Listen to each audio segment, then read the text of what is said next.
In the Ardennes winter of 1944, an American field hospital had one road out and one board on the wall with 142 wounded names. The ambulances could carry 30. 8 not 39 30. 8 Major Eleanor Vale looked at the board while the tent poles shook above her. Outside, snow blew sideways through the headlights of 5 idling ambulances. Inside, men with frozen bandages and shattered legs watched her face as if the answer was written there.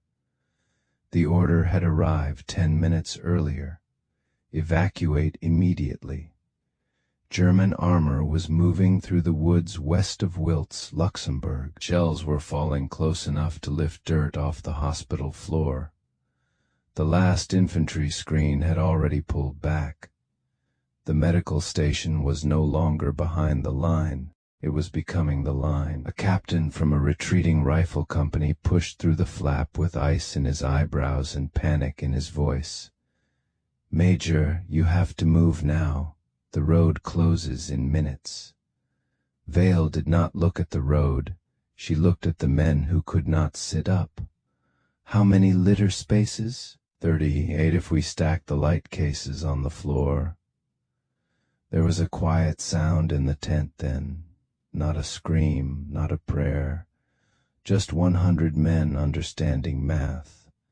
Eleanor Vale was 36 years old, a surgeon from Cleveland who had once worked under bright lamps and white tile and rules that made sense in France, and then Belgium, and then Luxembourg. Those rules had been stripped down to bone. Stop the bleeding, keep them warm, move the ones you can, stay with the ones you cannot. She had been attached to an evacuation hospital that was supposed to sit safely behind Patton's Third Army, but the Battle of the Bulge had not respected anyone's map. The Germans came through fog, forest, and frozen ravines, with a violence that turned quiet roads into traps. Units disappeared into the trees. Phone lines died. Trucks slid into ditches. Command posts packed their maps by lantern light and vanished before sunrise. Field hospitals were built on the assumption that the front moved somewhere else. That week, the front moved into the hospital yard. A young corpsman dropped the triage clipboard. His hands shook too badly to pick it up. Vale picked it up for him. The top page was already wet from melted snow and blood. 38 spaces, 142 names. The Army could turn that into procedure. A doctor could not. She walked down the first row of cots. A soldier from Pennsylvania had his abdomen wrapped so tight that every breath showed through the gauze. Tank driver had both eyes bandaged. A 19-year-old infantryman kept asking if his boots had been removed because he could still feel them, even though one foot was gone. Near the far pole, a private caught her sleeve. "Doc," he whispered, "they shot prisoners on the road. Don't leave us here." Everyone in that tent had heard some version of the same rumor. Men captured at crossroads, men lined up in snow, men who had surrendered and never came back. Some of the stories were true, some were swollen by fear. It did not matter. Fear had become part of the weather. Vale crouched beside him. "I am not leaving you." The private stared at her as if he needed the sentence repeated before he could believe it. She said it again. "I am not leaving you." Then she stood and turned toward her staff. "Load the 38 who cannot survive the next 12 hours without a rear surgical unit. Chest wounds, belly wounds, fresh amputations, shock cases first." The captain stared at her. "What about the rest?" Vale looked past him toward the Red Cross flag snapping at the tent entrance. The rest remain under protection of this medical station. Major, protection does not stop a tank. No, she said, but abandoning them guarantees they meet one without a doctor. The captain stepped closer. This is not courage. This is capture. Vale's voice stayed level. This is medicine. The loading took 7 minutes. Men were carried out under wool blankets while shells walked closer through the valley. The ambulance drivers did not speak. Nobody wanted to be heard choosing who lived farther from the guns. One wounded sergeant reached for Vale as they lifted him. "Are you coming behind us?" She shook her head once. No, he understood before the word finished. The last ambulance lurched onto the road with its rear doors still not fully latched. A corpsman ran beside it for 5 steps, slammed the handle shut, and fell into the snow as the vehicle disappeared into fog. Then the engine noise faded, and the hospital became strangely quiet. There were still 104 wounded men inside, and 21 medical staff. Vale turned to them. "Anyone who wants that road can still take it." No one moved. A nurse named Ruth Calder tied her scarf tighter under her chin and said, "We are short on morphine." That was her answer. A dental officer lifted a crate of bandages and set it beside the operating table. That was his. The corpsman who had dropped the clipboard picked it up and held it against his chest like a shield. That was his. By mid-afternoon, German scouts came through the trees. They did not arrive like a parade. They came cautiously, white snow on their helmets, rifles ready, eyes searching for the trick. Behind them, half hidden by spruce branches, armored vehicles growled at the edge of the clearing. Vale stepped outside before any of them reached the tent. She wore no pistol, only a heavy wool coat, a blood-marked apron, and a Red Cross brassard on her sleeve. The German officer who approached her was older than most of the men he commanded. His face was gray from cold and fatigue. His name was Hauptmann Lucas Bremer, and he had seen enough of the Ardennes to know that victory could still smell like gasoline, frostbite, and fear. He looked at the flag, then at the tents, then at the American surgeon standing in the snow. "How many fighting men?" he asked in English. Vale answered, "None fit to fight." "How many weapons?" "City arms surrendered by wounded patients are stacked in the supply tent. My staff are medical personnel." Bremer studied her. "You chose to remain?" "I chose not to abandon patients who cannot move."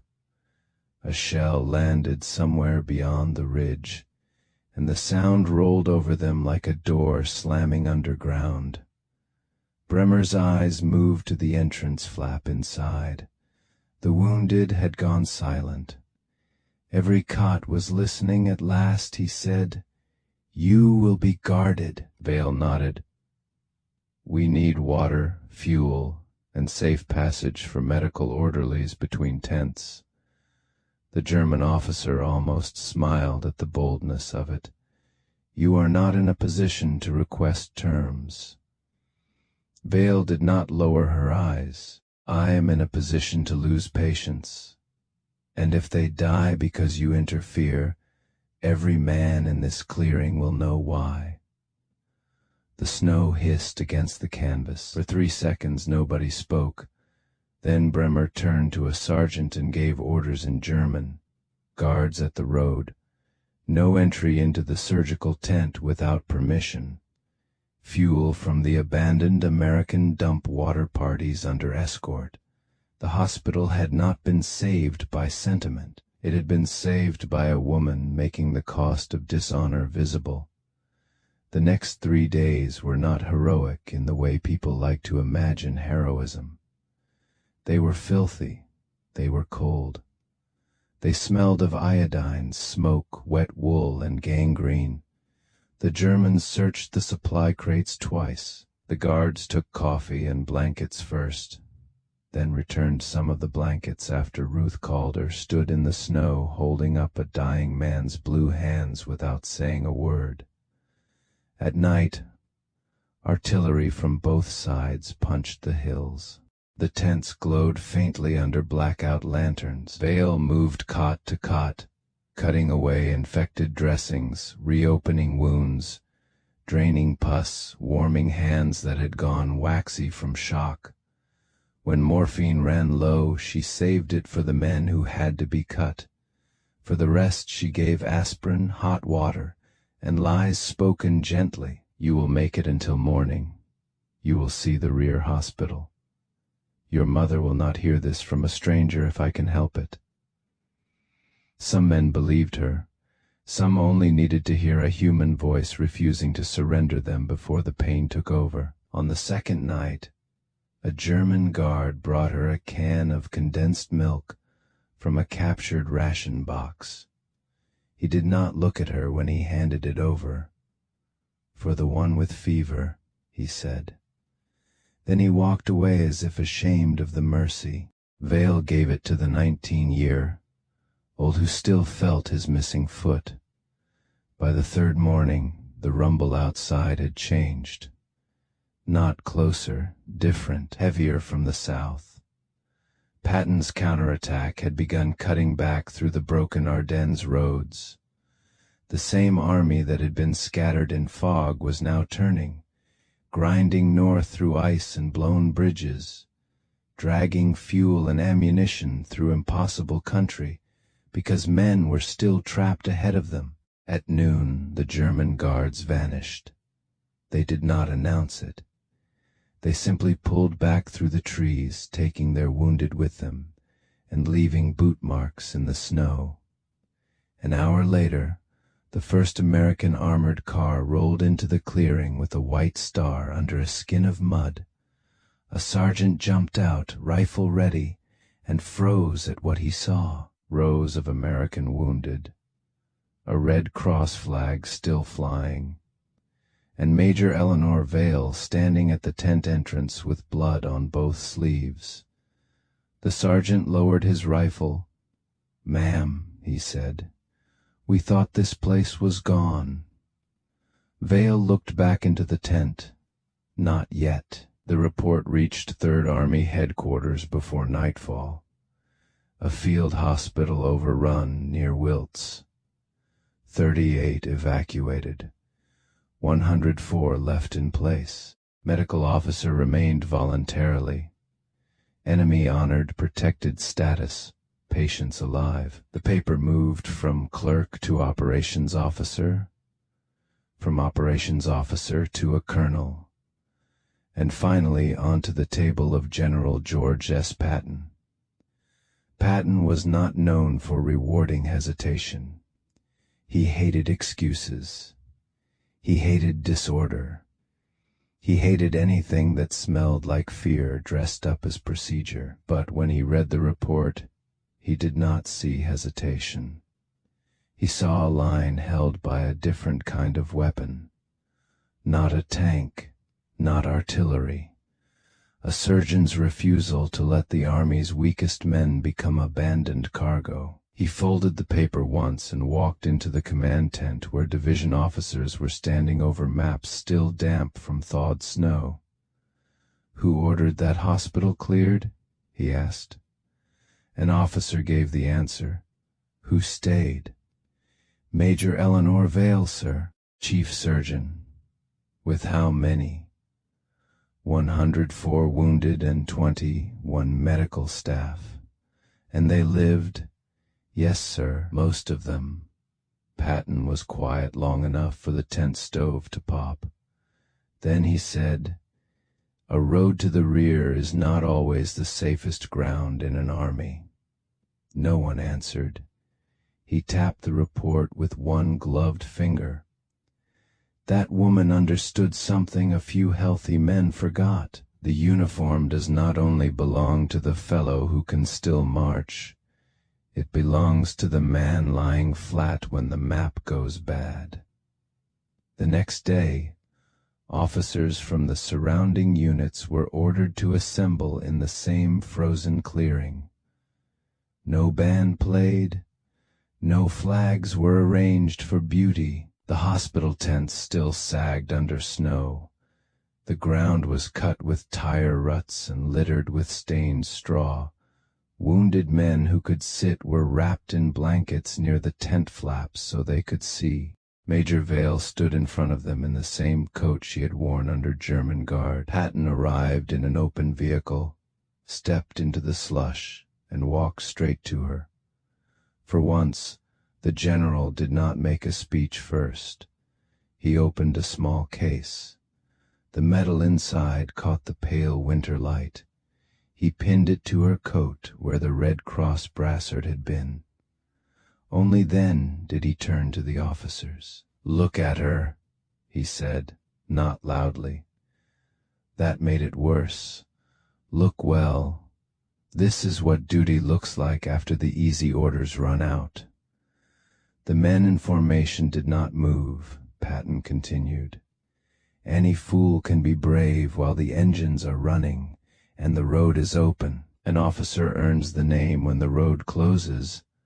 The numbers do not add up, and somebody helpless is watching to see who remembers him." He turned back to Vale. She did not smile. Her eyes were on the hospital behind him, because even then men were still waiting for dressings to be changed. After the Ardennes, Eleanor Vale went on operating until Germany surrendered. She never became a famous battlefield figure. There were no newsreels built around her name. When the war ended, she returned to Ohio, took a position in a veterans' hospital, and taught young surgeons that a patient is not an item to be moved when the room becomes inconvenient. The medal spent most of its life in a drawer. The men she stayed with did not. Some walked with canes, some wrote letters, some never fully slept through winter storms again. But they lived past that clearing. They carried children. They bought houses. They grew old into years that had almost been taken from them by a road with only 38 spaces. And that is why the story did not belong to the German officer who spared them. It did not belong to the general who honored her. It belonged to the moment a surgeon looked at 104 men who could not stand, heard the engines leaving for safety, and decided the Red Cross flag was not decoration. It was a promise, and she was going to stand under it.